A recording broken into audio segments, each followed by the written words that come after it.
Hey y'all, Shayla, and today I am going to be making pineapple jam.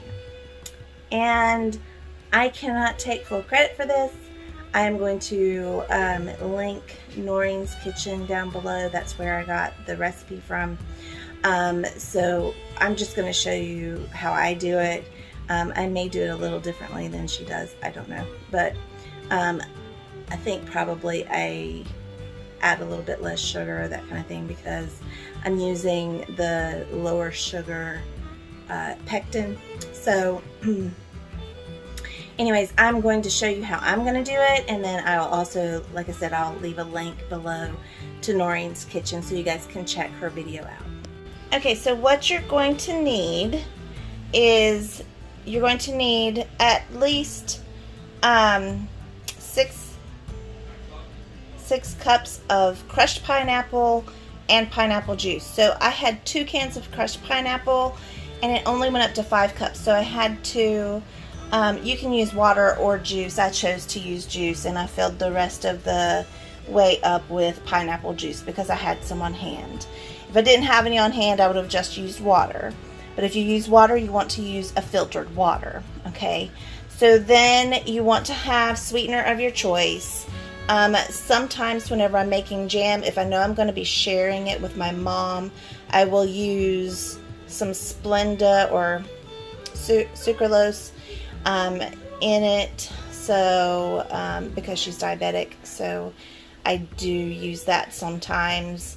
I prefer just using sugar, but we do use that sometimes. But if I do use that, I do half and half. I do half sugar and half sucralose. That way it's you don't really taste that as much. You also want to use some pectin. Now, with a lot of jams and jellies, you don't need pectin. You could just use jelly, the sugar to make the jelly. I like to use the pectin because it takes a lot less time for me to make the jelly that way. So, and then I use butter to keep the foam down some. And of course you need some clean jars and rings and lids. Okay, and we're gonna get started. Okay, so I have the pineapple and pineapple juice heating up on the stove. And then what you want to do is then you want to add a little bit of your pectin in with some sugar.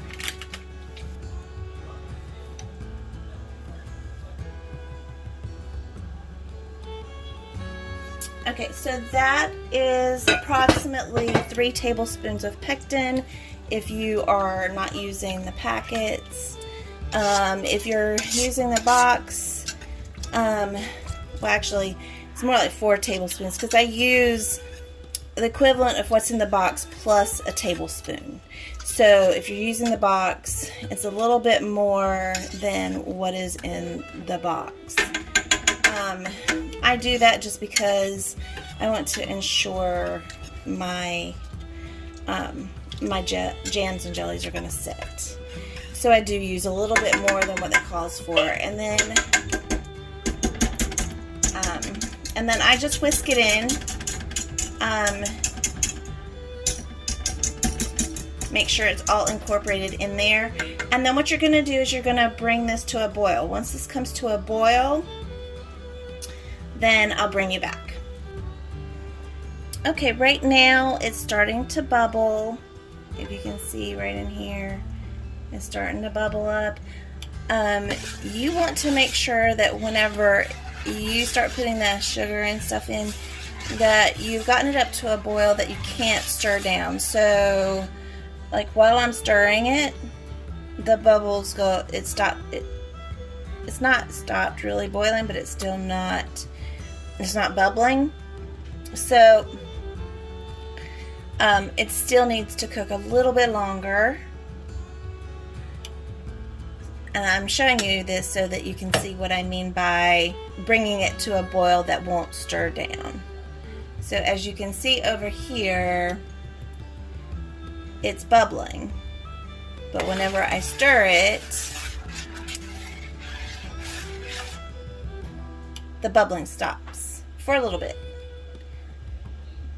Not much, it's starting to bubble again. So see, it's less time in between. So we will be adding the sugar pretty soon. Okay, so I'm not sure how much you can see, but if you can hear it, I'm stirring and it's still bubbling, okay? So at this point, what you want to do is, I also go ahead and at this point add in my butter, and I will stir that in when I stir the sugar in. I'm also going to add in approximately 4.5 to 5 cups of sugar more than what I did with whenever I did the whenever I added the pectin.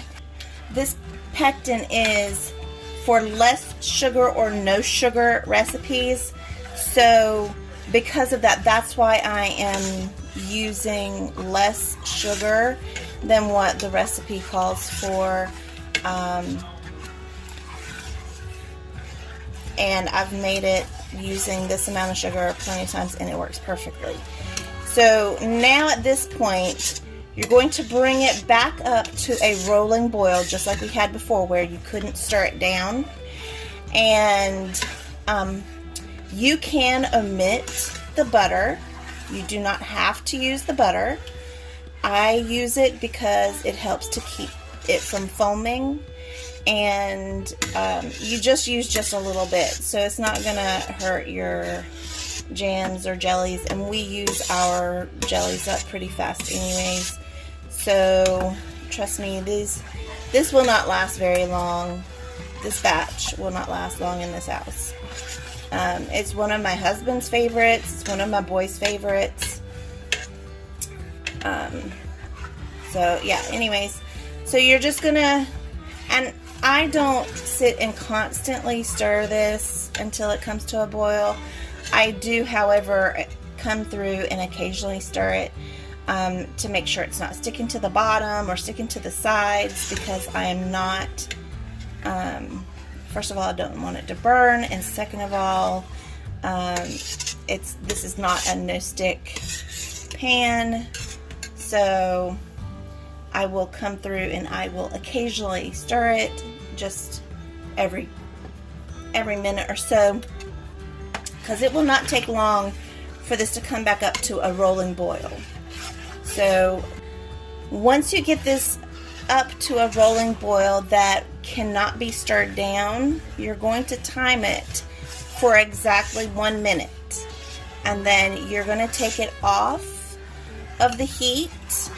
You're going to test it to make sure that it is setting up properly, and I'll show you how I test mine. It's not the way everybody else tests theirs, but it has not failed me yet. So once this gets to that point, I will bring you back.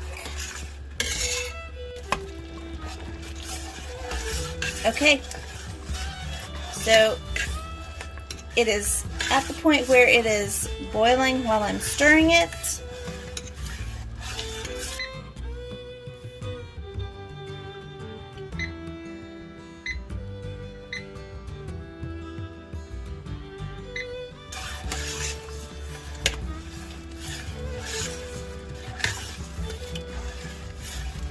Alright, so I've already set my timer, and I'm just going to go ahead and do the little countdown. And while it is cooking, I am going to continually stir it.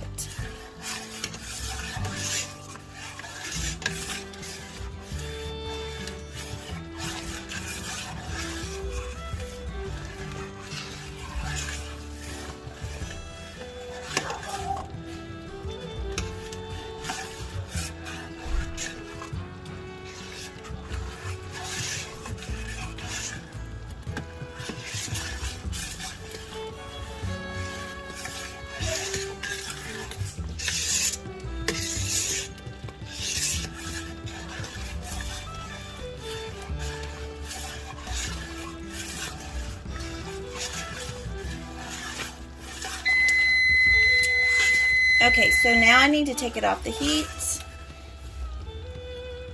Okay, so I took it off the heat, and then I have a cup that has ice water in it and a spoon. That way my spoon is really, really cold. And what I'm going to do is I'm going to get some on here on the spoon, and I'm going to let it cool down just a little bit. But as you can see, it's already starting to gel up. Just that little bit. That is how I test. If it starts to congeal on the spoon like that, then it's definitely going to set up well in the canner, in the jar. Okay? So I'm going to go ahead and I'm going to get these ladled into jars, and it's really easy from there. So this is my canning ladle. I got it off of Amazon, but I love it, and it's really deep.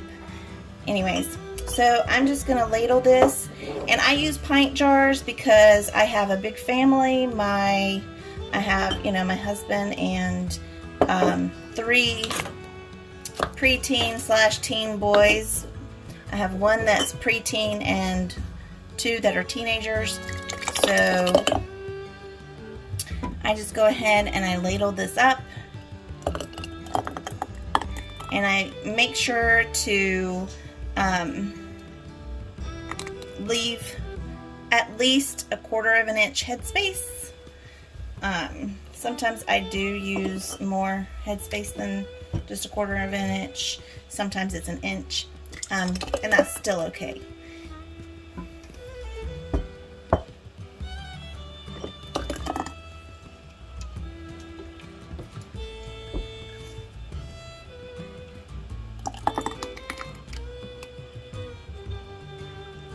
Okay.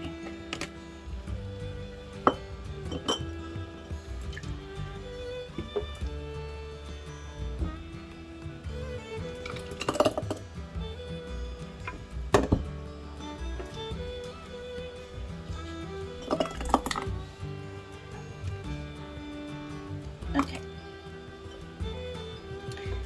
So I don't have enough for another full jar, but I'll just go ahead and put this in to a jar that's going to go into my fridge.